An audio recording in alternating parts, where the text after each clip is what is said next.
Hello दोस्तों, स्वागत है आपके अपने YouTube channel AS2 job cracker में। मैं आपका दोस्त आदि सिंह फिर से लेके आ गया हूँ हिस्ट्री की सीरीज़ के थ्रू चल रही क्लास नंबर 22। दोस्तों, उम्मीद करता हूँ आप सभी को हमारी क्लास अच्छी लग रही होंगी तथा रेगुलर तरीके से आप पढ़ भी रहे होंगे और अपने स्वास्थ्य का भी ख्याल रख रहे होंगे। दोस्तों, जो ये परीक्षा की जो ये प्रश्नोत्तरी चल रही है तैयारी के लिए, तो ये एक एक क्वेश्चन कम से कम 5-5 6-6 बार आया हुआ है। तो उम्मीद करता हूँ आप सभी हमारी क्लासों को पढ़ रहे होंगे, पढ़ने के साथ साथ शेयर भी कर रहे होंगे, दोस्तों को बता भी रहे होंगे। बेस्ट से बेस्ट क्लासें चल रही हैं दोस्तों। यही प्रश्न लौट फेर के आते हैं, यही बार बार पूछी जाती हैं आयोग से। ठीक है, किसी भी परीक्षा में एक एक क्वेश्चन 5-5 6-6 बार आया हुआ है। तो दोस्तों, हमारे चैनल को लाइक करें, शेयर करें, सब्सक्राइब करें और अपने दोस्तों को कहें कि भाई वहाँ देखो, वहाँ बढ़िया क्लासें चल रही हैं, वहाँ बढ़िया प्रश्नोत्तरी वाली क्लासें प्रैक्टिस के लिए बेस्ट हो रही हैं। ठीक है, तो देर न करते हुए आइए शुरुआत करते हैं हम अपने पहले क्वेश्चन से। पहला क्वेश्चन कहता है, निम्नलिखित में से किसको दक्षिण भारत के विशेषकर चोल युग के स्थापत्यों की विश्व में सर्वश्रेष्ठम प्रतिमा रचना माना जाता है। यानी कि जो हमारा दक्षिण भारत है उसमें एक चोल युग हुआ करता था, तो उस चोल युग के अंतर्गत जो सबसे ज़्यादा स्थापत्य हुआ था, तो विश्व में सबसे उस चोल युग के अंतर्गत जो विश्व के स्तर पर जो सबसे प्रसिद्ध चीज़ है, तो वो क्या चीज़ है? तो बताएंगे। आपके सामने 4 ऑप्शन दिए गए हैं दोस्तों। तो क्या क्या चीज़ सबसे ज़्यादा प्रसिद्ध है चोलों की? तो चोलों की सबसे ज़्यादा प्रसिद्ध चीज़ है नटराज की मूर्ति, यानी कि B option is right option. क्या चीज़ है? नटराज की मूर्ति, यानी B option is right option. यानी ये शिव जी की मूर्ति है भाई साहब, शिव जी की। नटराज मूर्ति शिव जी की है। ठीक है, और ये कांसे की बनी हुई है, कांस्य। किस चीज़ की बनी हुई है? कांस्य की। वेरी वेरी इंपॉर्टेंट क्वेश्चन है। ठीक है दोस्तों, आइए चलते हैं क्वेश्चन नंबर 2 की ओर। क्वेश्चन नंबर 2 कहते हैं, नटराज की प्रसिद्ध कांस्य मूर्ति किस कला का उदाहरण है? देखिए, नटराज की कांस्य मूर्ति किस कला का उदाहरण है? तो बताएंगे किस कला का उदाहरण है भाई साहब नटराज की कांस्य मूर्ति? तो वो मूर्ति है चोल कला का। कौन सा? चोल कला की, क्योंकि चोल वंश में बनी, चोल शासकों ने बनवाई थी। तो क्या? तो चोल भाई साहब, तो चोल कला का ही हो गया ना।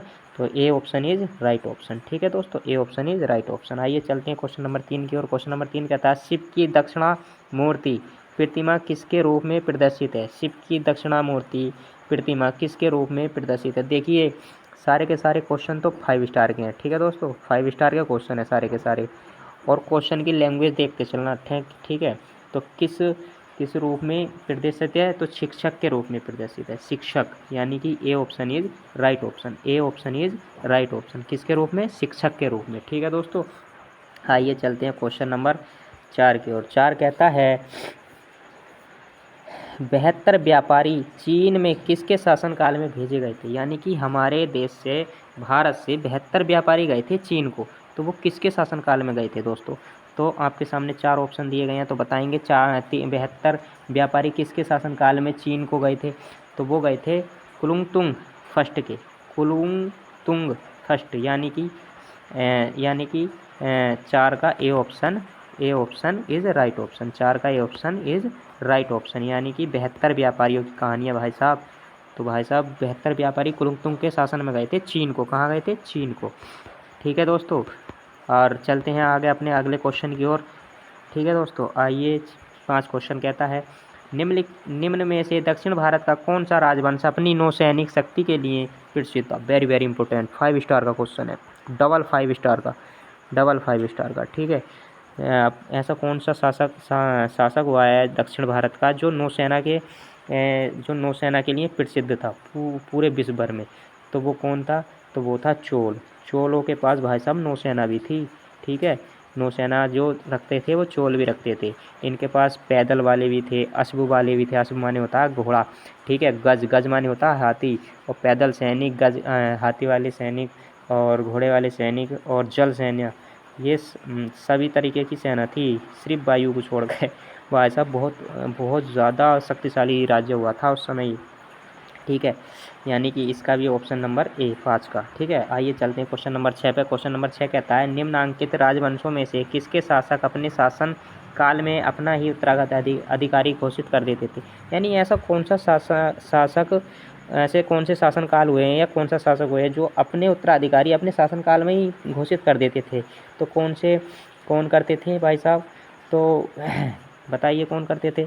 तो इस क्वेश्चन का आंसर आप कमेंट में करेंगे, कमेंट कमेंट कमेंट कमेंट करेंगे, ठीक है। इस क्वेश्चन का आंसर कमेंट करेंगे, ताकि हमें भी तो लगना चाहिए पढ़ रहे हो या नहीं पढ़ रहे हो, पूरी क्लास ले रहे हो नहीं ले रहे हो, ठीक है। इसका आंसर कमेंट करेंगे, ठीक है। आइए चलते हैं क्वेश्चन नंबर 7। क्वेश्चन नंबर 7 कहता है निम्नलिखित चोल शासकों में जिसने बंगाल की खाड़ी को चोल झील का स्वरूप प्रदान किया था, वेरी वेरी इंपॉर्टेंट, 5 स्टार का क्वेश्चन है, डबल 5 स्टार का। निम्नलिखित में से जिसने बंगाल की खाड़ी को चोल झील का स्वरूप प्रदान किया था वह कौन था भाई। बंगाल की खाड़ी को चोल झील किसने बना दिया था, तो वो बना दिया था राजेंद्र प्रथम ने। किसने बनाया था, राजेंद्र प्रथम ने, यानी 7 का बी ऑप्शन, यानी 7 का बी ऑप्शन, राजेंद्र प्रथम ने, ठीक है। आइए चलते हैं क्वेश्चन नंबर 8 की ओर। क्वेश्चन नंबर 8 कहता है गंगेकोंड चोलमपुरम की स्थापना किसने की थी।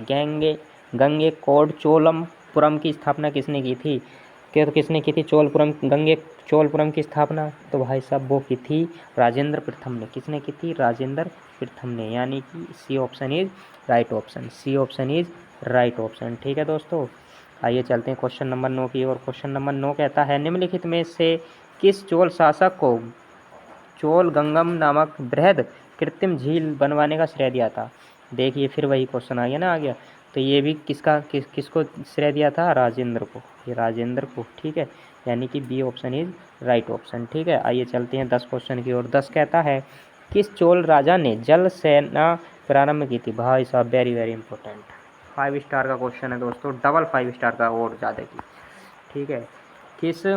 किस चोल राजा ने जल सेना प्रारंभ की थी, तो किसने की थी भाई साहब, अभी चीख चीख के बता रहा था मैं, किसने की थी, तो वो की थी हमारे राजराज प्रथम ने। किसने की थी, राजराज प्रथम ने, यानी राजराज प्रथम ने जल सेना प्रारंभ की थी। किसने की थी, जल सेना प्रारंभ राजराज प्रथम ने की थी, ठीक है। आइए बता देता हूँ इसके बारे में। चोल साम्राज्य की महत्ता का वास्तविक संस्थापक परांतक द्वितीय जो सुंदर चोल का पुत्र अरिमोलीवर्मन था। यानी कि जो चोल साम्राज्य का महत्ता का वास्तविक संस्थापक माना जाता है वो अरिमोलीवर्मन माना जाता है, ठीक है। जो 985 ईस्वी में राजराज के नाम से गद्दी पर बैठा था। ये जो बैठा था राजराज, ये केवल राजराज नाम लेकर बैठा था। कितने में, 985 में, कितने में, 985 में, ठीक है। और इसी ने क्या किया था, जल सेना प्रारंभ की थी, ठीक है। आइए चलते हैं क्वेश्चन नंबर 11 की ओर। 11 कहते हैं चोल शासक का नाम बताइए जिसने श्रीलंका के उत्तरी भाग पर विजय प्राप्त की थी। 5 स्टार, 5 स्टार डबल वाला भाई साहब, वेरी वेरी इंपॉर्टेंट। चोल शासक का नाम बताइए जिसने श्रीलंका में उत्तरी भाग पर विजय प्राप्त की थी। तो किसने उत्तरी भाग पर विजय प्राप्त की थी, वो भी कहाँ, श्रीलंका में। तो श्रीलंका के, तो वो ही भाई साहब यही है श्रीमान। 11 का A option is right option, यानी कि कौन है, 11 का ए ऑप्शन, यानी कि राजराज प्रथम। 11 का ए ऑप्शन, 11 का ए ऑप्शन, 11 का ए ऑप्शन, राजराज प्रथम, वेरी वेरी इंपॉर्टेंट, 11 का ए ऑप्शन, 11 का ए, 11 का ए, 11 का ए, भाई साहब रट लो 11 का ए, ठीक है, वेरी वेरी इंपॉर्टेंट। आइए 12वां क्वेश्चन है चोल शासक का नाम बताइए जिसने श्रीलंका के उत्तरी भाग पर विजय। भाई साहब राजराज प्रथम, वेरी वेरी इंपॉर्टेंट, ठीक है। आइए 13 क्वेश्चन की ओर। 13 कहता है चोल राजाओं में किस एक ने सिलोन पर विजय प्राप्त की थी। सिलोन किसे कहते हैं भाई साहब, very very important, Shillong Rajendra प्रथम, ठीक है। शिलोंग को ही श्रीलंका कहते हैं भाई साहब, श्रीलंका, ठीक है दोस्तों, राजेंद्र प्रथम ने की थी, ठीक है। आइए चलते हैं क्वेश्चन नंबर 14 कहता है वह चोल राजा कौन था जिसने श्रीलंका को पूर्ण स्वतंत्रता दी और सिंहल राजकुमार के साथ अपनी पुत्री का, ओहो वेरी वेरी इंपॉर्टेंट, 5 स्टार का क्वेश्चन, 5 स्टार का, ठीक है। वह चोल राजा कौन था जिसने श्रीलंका को पूर्ण स्वतंत्रता दी और सिंहल राजकुमार के साथ अपनी पुत्री का विवाह कर दिया। तो किसने किया था अपनी पुत्री का विवाह, तो भाई साहब वो किया था कुलुंगतुंग प्रथम ने, यानी 14 का ये ऑप्शन, ठीक है। आइए चलते हैं क्वेश्चन नंबर 15। क्वेश्चन नंबर 15 कहता है निम्न में से कौन सी संस्था विदेशी व्यापार से संबंधित थी।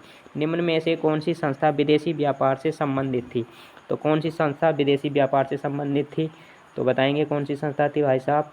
तो इसमें 2 संस्थाएं थी, नानादेशी और मणिग्राम, यानी सी और डी दोनों ऑप्शन इज राइट ऑप्शन, ठीक है दोस्तों। उम्मीद करता हूँ आपको हमारी क्लासें अच्छी लगी होंगी। तो दोस्तों लाइक करें, शेयर करें, ठीक है। और कमेंट करना तो भूलें ही नहीं, और सब्सक्राइब करना तो बिल्कुल ना भूलें। दोस्तों को शेयर सब्सक्राइब ज़रूर कराएं। दोस्तों हमारी क्लास अगर अच्छी लग रही है, नोट्स बनाते रहें दोस्तों। वेरी वेरी इंपॉर्टेंट क्लास चला रहे हैं आप सभी के लिए।